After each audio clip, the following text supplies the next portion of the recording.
O nosso texto é Performatividade Política no Cinema de Mulheres da Classe Trabalhadora, e vem do interesse de alguns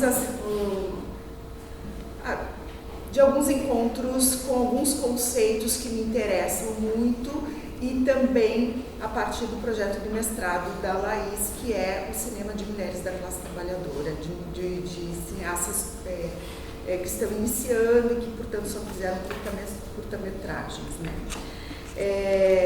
Também o que a gente vai apresentar aqui é bastante inicial, né? E sem a presença da Laís, eu me concentrei mais nessa propositura conceitual, né? Para a gente ver os pensamentos que dá. Tá? Eu preparei um texto, espero que, enfim, que a gente possa se comunicar a partir da leitura. O que apresentamos nessa comunicação é tão somente, por enquanto, um planejamento de viagem, como vocês, um roteiro prévio e a abertura às aventuranças que desta carta de intenções decorrerá. Ainda não temos os registros do percorrido, mas gostaríamos de compartilhar desde já um tracejo do percurso a ser feito, para ver se vocês acham que se dá caldo, né? E como esses nossos anseios tecem comunidade e reverberação com as interlocuções desse simpósio, né? A viagem que se dará parte de um encontro numa encruzilhada, um encontro ao modo de Spinoza de paixões alegres, destas que trazem um vigor existencial ao corpo. Sem dúvida, o nosso encontro, o meu e de Laís, tem sido de alegria, porque capaz de aumentar esta potência do agir naquilo que, nas pesquisas acadêmicas e nos processos artístico-criativos, temos considerado como caminhos para gestar uma vida mais livre, compondo com as vidas para as quais nossa experiência histórica da modernidade e no contexto brasileiro, nossa experiência histórica da colonialidade, tem subtraído perversamente as condições para uma vida plenamente vivível. Os corpos colocados como anormais, como abjetos, como subalternizados e sob os quais agonizam a precariedade intolerável, ou seja, a naturalização política e o anestesiamento ético diante da dor, do emudecimento, da supressão, da negação, da patologização, da psiquiatrização, da judicialização, da criminalização, da exclusão, do horror, da humilhação, da invalidação, do extermínio.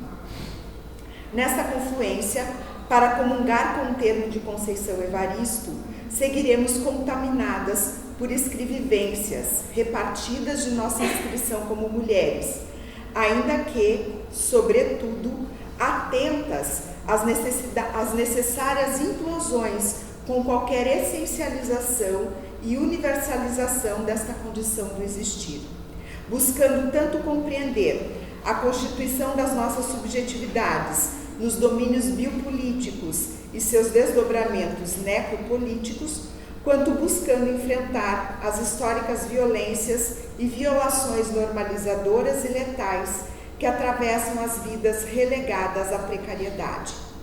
Em termos de aposta teórica, este projeto coloca urgentes tramagens à noção de biopolítica, conforme desenvolvida pelo Michel Foucault, com o conceito intercessor de necropolítica, conforme desenvolvido pelo Attila Mbembe, e mais focadamente destacada nesta comunicação, com a teoria da performatividade entremeada à noção de precariedade formuladas no decorrer da produção de Judith Butler, a fim de tentar compreender o cinema na atual conjuntura brasileira, em que estão pronunciados, no interior da governamentalidade neoliberal e de suas estratagemas biopolíticas, assustadores rasgamentos no incipiente Estado democrático de direito e conformações de ordem fundamentalista, neofascista e de estado de exceção, em que movimentações políticas neoconservadoras de espraiada complexidade e opacidade emergem. O que ora trazemos, enfim, é uma propositura de, por um momento, enovelarmos juntas engenhando um rumar em comum entre duas com tantas outras e outros, entretecendo nossas inquietações que mobilizam tanto conversações analítico-conceituais, trazidas aqui ainda de modo gaguejantes, quanto conversações analítico-metodológicas, que não vamos trazer aqui, tá? Mas que estão mais ou menos enunciadas dessa forma, né? Quais são as inquietações analítico-conceituais? O que a noção de performatividade intrincada à noção de precariedade, que eu vi que o Leon já trouxe algo, né? Perseguidas no pensamento filosófico-político de Judith Butler, podem nos servir como caixa de ferramentas para compreendermos sobremaneira os acontecimentos de resistência, que é isso que a Carla tem buscado, né?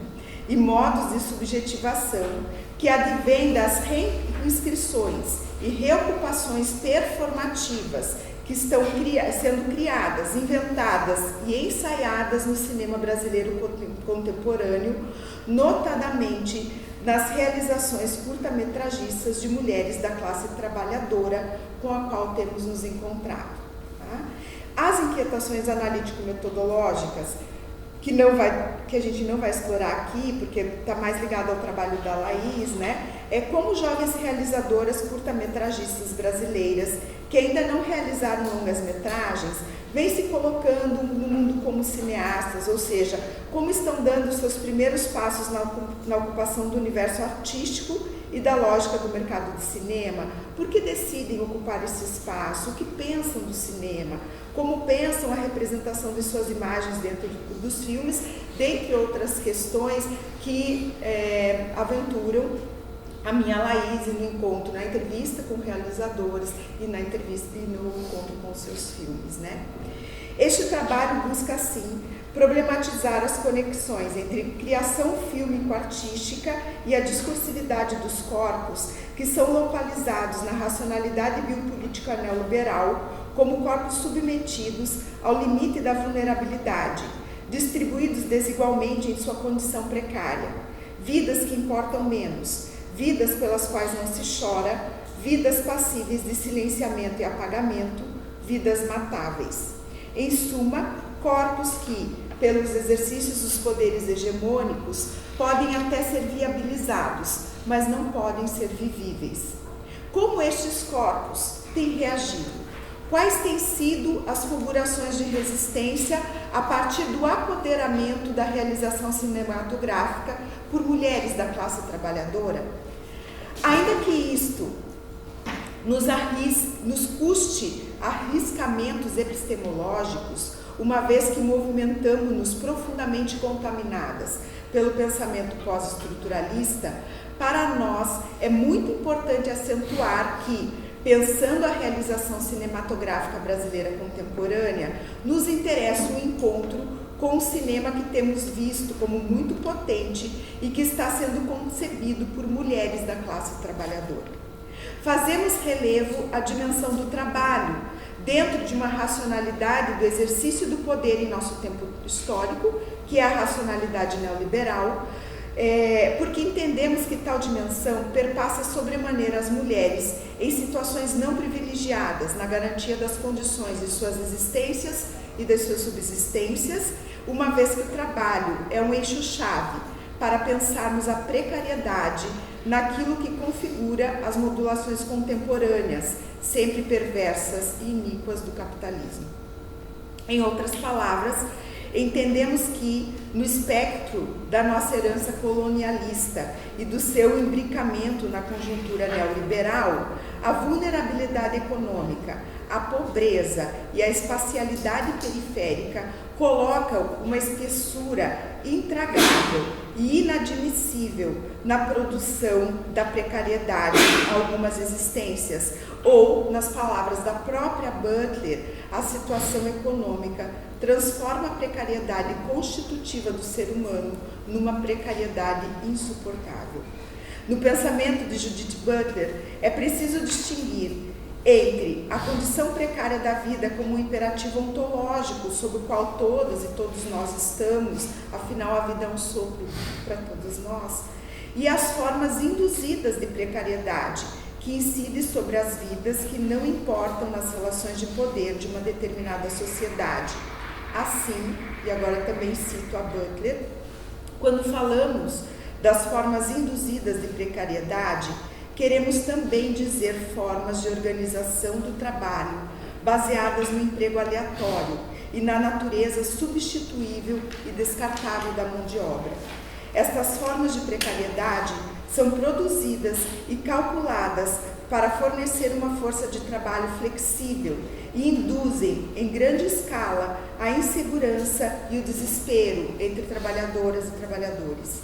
É também uma forma de impedir qualquer projeção de futuro e de produzir uma estrutura de dívida permanente para aqueles que não podem se dar ao luxo de prever qual será o seu trabalho no futuro. Nas searas pós-estruturalistas, compartilhamos a concepção de que o neoliberalismo é um regime de governamento dos corpos e das populações que envolve a classificação e a distribuição econômica generificada, racializada, de validação das capacidades funcionais dos corpos em termos profundamente desiguais, a partir de processos de normalização, calculando e gerindo as vidas e também gerindo as mortes. Por isso, é preciso que fique presentificado que o neoliberalismo envolve o econômico com grande significância, mas está além de uma racionalidade econômica puramente. É, sobretudo, uma racionalidade política.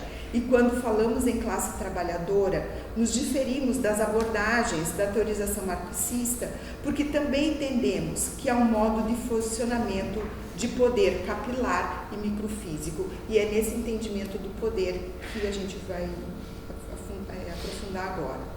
Não compreendemos um poder centralizado e operando tão somente em termos de interdição e anulação de forças. Para nós, o poder são relações de força que não operam em um núcleo de decisão e controle, senão produzem-se em múltiplos cotidianos, em muitas redes e fluxos de subjetivação, contingenciados por uma racionalidade econômica desesperada, por suposto, mas que se nutrem vampiricamente também do racismo e da heterocisnormatividade. O poder não está localizado em um lugar específico, um centro de comando único, mas encontra-se por toda parte, ressonante em múltiplos complexos de subjetivação, guardando, por isso, possibilidades de outras agências. Com isto, nós queremos sublinhar que, primeiramente, a classe é um marcador, por assim dizer, da precariedade, mas os regimes normativos dos corpos também são baseados na branquitude e na cis-heterossexualidade e azeitam também com supremacia, desde há muito tempo, a produção da vida precária. O segundo ponto é se na precariedade estão implicadas as sujeições da vida e os regimes de opressão, estratégias estas que agem para viabilizar e também para inviabilizar algumas vidas na racionalidade biopolítica neoliberal e seus desdobramentos necropolíticos, é no interior mesmo desta assunção da precariedade que emergem outras formas de subjetivação, de agência e de resistência, cultivando outros modos de vivibilidade, de cuidado de si e de habitar o comum. É nesse último laço que tem a ver com a demanda ética, com a responsabilidade ética, né, que o Leon mencionou, que vemos acontecendo o cinema de curta-metragem realizado por mulheres da classe trabalhadora. No texto, o olhar opositor, mulheres negras espectadoras, né, que a Carla também citou, Bell Hooks afirma que existe poder em olhar. Se assim o é, também existe poder em dar o olhar e em dar a olhar. Isso tanto nos processos de realização, quanto nos processos de curadoria, né? Quem dá o olhar e quem dá a olhar ocupa a arena narrativa, ocupa o território da produção de representações. Partindo desta premissa, é que nos parece novidadeiro o diálogo com Judith Butler e o tema filosófico da performatividade política por ela formulado, cuja reflexão atinge os domínios do corpo, da linguagem e da reivindicação de direitos, a fim de pensar as potências desse cinema realizado por mulheres da classe trabalhadora a partir da multiplicidade de suas diferenças e das intersecções de suas existências corporificadas em relações de poder, de gênero e raça, atravessadas e constituídas de diversos modos pelo racismo, pelo machismo, pelo patriarcado, pela heterocisnorma, pelo fenômeno da psiquiatrização dos corpos, pelo capacitismo, dentre outros regimes políticos de opressão, violência e violação. Mover-se no diálogo com a filosofia política contemporânea pós-estruturalista, mais especificamente com a força e a inventividade do pensamento de Judith Butler, significa implicarmos na contingência dos acontecimentos, não ficando imunes e sendo impelidas a tomar posição. A linguagem ocupa um lugar central no desenvolvimento do pensamento de Butler. Somos seres de linguagem, seres que precisam da linguagem para ser. Somos à mercê da linguagem, somos constituídos pela linguagem e também constituímos linguagem. Somos acionados pela linguagem para existirmos no mundo, ao mesmo tempo que a linguagem é a nossa mais fundante possibilidade de ação no mundo. Interpelada pelos trabalhos da virada linguística, especialmente bebendo nas concepções da filosofia da linguagem de John Austin e de Jacques Derrida, Butler elaborou a noção de performatividade de gênero, que foi revolucionária aos estudos de gênero, teorização feminista, e também foi basilar à teoria queer. Mas Butler continua perseguindo a dimensão performativa da linguagem em seus textos mais recentes, que problematizam as guerras contemporâneas e os fins das democracias. Em termos gerais, do que trata a ideia de performatividade? Quando algo é enunciado, mais do que declarar, constatar uma ação no mundo, a linguagem produz a própria ação que descreve. Dizer é fazer. Os atos de fala, entendendo aqui a fala para além da modalidade verbal, ou seja, entendendo a modalidade também imagética, nas contingências legitimadoras dadas por uma sociedade, produzem a matriz de inteligibilidade, que nos processos de repetição dão aos corpos reconhecibilidade. Acontece que toda repetição guarda efeitos outros imprevisíveis, guarda a possibilidade de falha e insucesso. Portanto, é também na repetição do normatizado que pode emergir a subversão da própria norma. É, pois, nesse sentido, que a performatividade funciona como uma relação cruzada entre corpo e linguagem. A performatividade, nas palavras de Butler, é um modo de nomear um poder que a linguagem tem de produzir uma situação ou acionar um conjunto de efeitos, bem como também de produzir uma nova situação ou novos efeitos. A nossa aposta é que o cinema realizado por mulheres, para além de um lugar de fala, que também é muito importante, mas queremos insistir que esse cinema pode ser pensado como ato de fala. Esse cinema tem se constituído em um modo importante de performatividade política, no qual está implicado, aí perseguindo algumas formulações da Butler, especialmente nesse último livro, Corpos em Aliança e a Política das Ruas, entendemos o cinema dessas mulheres, primeiro, como uma ação plural e corpórea, uma forma de aliança engajada desde o reconhecimento de laços de precariedade, uma forma de solidariedade, estabelecendo um vínculo ético-moral entre vidas corresponsáveis umas pelas outras em função de vivibilidade, não só necessariamente de viabilidade. B. A compreensão do cinema como uma espécie de ocupação do espaço público. E C, o exercício de um direito plural de aparecimento e reconhecibilidade, reverberando outras estéticas.